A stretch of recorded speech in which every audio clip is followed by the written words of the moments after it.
I was right out of high school, got into companies that worked for General Motors and Ford. Did what was called calibration work, where we go in, you test out the gauges to make sure they're reading accurately, because if they're not, then that's where audits come from.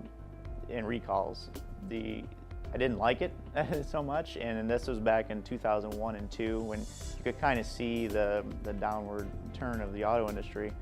And so buddies convinced me to come to Naples. I've never been here before. Came down, fell in love with the area, and on the way home I remember thinking, I'm going to do whatever I can to move there, because it's coming from a small town in Michigan, and down here in March it was fantastic. And on the way home, driving through Tennessee, we switched drivers. I went to the back of the van and laid down to get some rest, and a drunk driver had come across all 3 lanes of traffic on I-75, and he clipped our van, and luckily there's a guardrail there, and the guardrail stopped it from flipping over.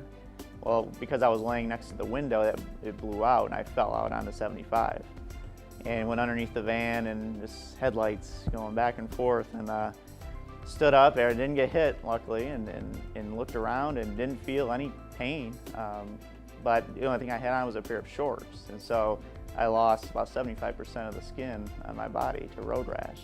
That's when I realized, wow, you only get one chance at life, and I'm certainly not going to stay here any longer, and literally moved to Florida 1 year to the date of the accident.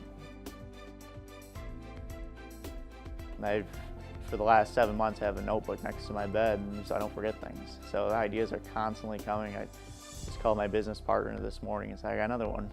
so he's always excited for that. But I'm a big believer in manufacturing opportunity.